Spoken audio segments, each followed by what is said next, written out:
गठबंधन के वरिष्ठ नेता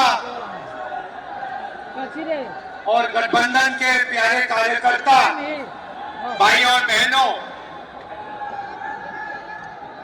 प्रेस के हमारे मित्रों, इतने मित्र नहीं है प्रेस वाले। आप सबका यहाँ बहुत बहुत स्वागत, नमस्कार।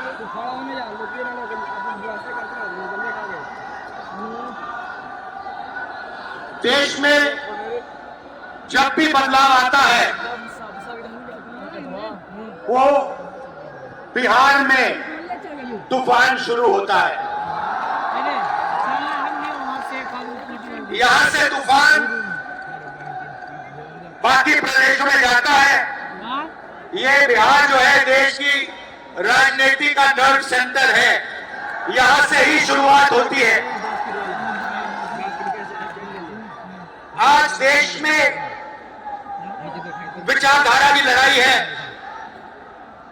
एक तरफ नफरत, दूसरी तरफ हिंसा, अहंकार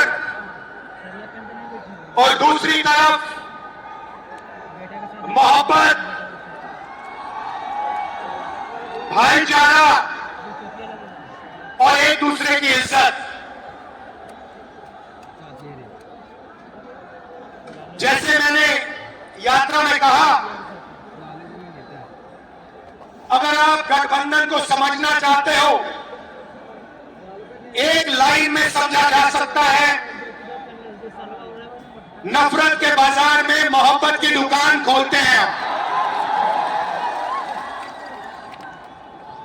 हेलो, इस देश में अभी तक भाषण लालू प्रसाद आप करते हैं। नफरत क्यों फैल रही है? ये नफरत का देश नहीं है, आप सब जानते हो।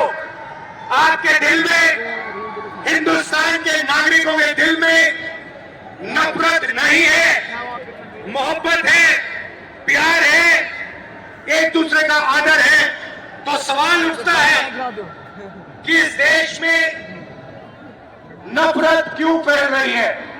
भाई और बहनों, नफरत का सबसे बड़ा कारण देश में अन्याय है। अन्याय, युवाओं के खिलाफ अन्याय, आप सबके खिलाफ अन्याय, किसानों के खिलाफ अन्याय, सामाजिक अन्याय, आर्थिक अन्याय। प्रधानमंत्री जी लालू कहेगा 2-3 बड़े अरबपतियों के लिए काम करते हैं, 2-3 लोगों के लिए काम करते हैं। उनका 16 लाख करोड़ रुपया प्रधानमंत्री ने पिछले 10 सालों में माफ किया है। मैं आपसे पूछना चाहता हूं, उन्होंने हिंदुस्तान के किसान का कितना कर्जा माफ किया? हिंदुस्तान के मजदूरों का कितना कर्जा माफ किया? इसलिए देश में नफरत फैल रही है। 40 साल से सबसे ज्यादा बेरोजगारी आज हिंदुस्तान में है। क्यों?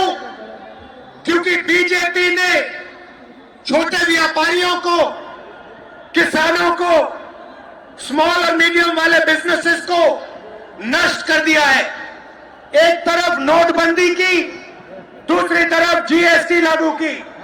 नतीजा यह हुआ, जो लोग इस देश को रोजगार देते हैं, छोटे बिजनेस वाले, स्मॉल और मीडियम बिजनेस वाले, उन सब का काम बंद हो गया। जहां भी देखो बड़े बड़े उद्योगपतियों की मोनोपोली बन गई है।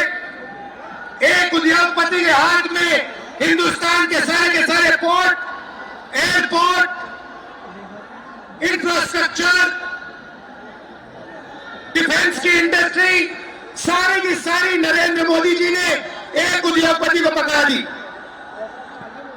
आप लोगों के लिए इस देश में कुछ नहीं बचा है। मैं आपसे सवाल पूछना चाहता हूं, इस देश में पिछड़ी जात के कितने लोग हैं? कितनी आबादी है पिछड़ी जात की? 50%। 10%। दलितों की कितनी आबादी है? 15%। आदिवासियों की कितनी आबादी है?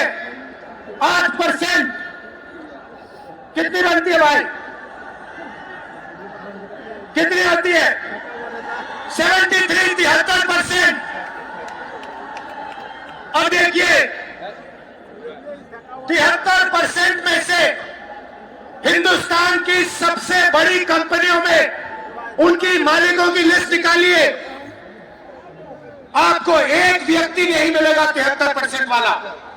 उसके बाद मीडिया के मालिकों की लिस्ट निकालिए, बड़े बड़े इनके जो पत्रकार हैं उनकी लिस्ट निकालिए, आपको 73% में से एक नहीं मिलने वाला है।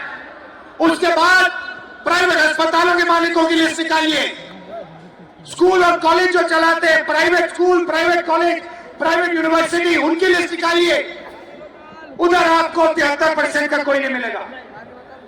उसके बाद जो हिंदुस्तान को 90 ब्यूरोक्रेट चलाते हैं IAS वाले, उनकी लिस्ट निकालिए, उधर आपको 3 पिछड़े वर्ग के लोग मिलेंगे, 3 दलित मिलेंगे और 1 आदिवासी मिलेगा। और अगर हिंदुस्तान की सरकार 100 रुपए खर्च करती है, बजट में अगर 100 रुपए खर्च होते हैं तो 73% की 6% की 6 रुपए की भागीदारी बनती है। तो ये जो 73% है और उसमें अगर आप जोड़ना चाहते हो तो गरीब जनरल कास्ट के लोगों को भी जोड़ लो। इनके लिए देश में कोई रास्ता नहीं बचा है। पहले क्या होता था?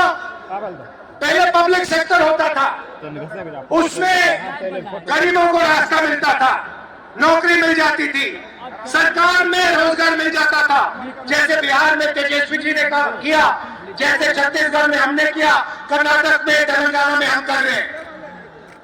मगर नरेंद्र मोदी जी ने ये सारे के सारे रास्ते बंद कर दिए। सेना में आप जाते थे, वहां अग्निवीर लागू कर दिया। और देखना, अग्निवीर लागू किया और अग्निवीर में पहली बार इस देश में 2 तरीके के शहीद होंगे। एक शहीद होगा, उसको शहीद का दर्जा मिलेगा, उसे पेंशन मिलेगी, उसे कैंटीन मिलेगी और उसे गांव में, शहर में आदर मिलेगा। दूसरा शहीद होगा, अग्निवीर होगा, वो शहीद होगा, उसे शहीद का दर्जा नहीं मिलेगा, उसको पेंशन नहीं मिलेगी, उसको कैंटीन नहीं मिलेगी और उसको ट्रेनिंग भी सही नहीं मिलेगी। एक तरफ चाइना के सैनिक, पाकिस्तान के सैनिक सालों की ट्रेनिंग लेते हैं और हमारे युवाओं को नरेंद्र मोदी 6 महीने की ट्रेनिंग देने के बाद उनके सामने खड़े करने की कोशिश कर रहा है। पटना से गांधी मैदान, नतीजा आप जानते हो। मैं ज्यादा नहीं बोलना चाहता हूं क्योंकि लालू जी को बोलना है। ये देखो, लालू जी को बोलना है, मगर मैं सिर्फ ये कहना चाहता हूं, बीजेपी के लोगों को गलतफहमी में नहीं होना चाहिए। हम लोग बीजेपी से, आरएसएस से नहीं डरते। हमें कोई फर्क नहीं पड़ता।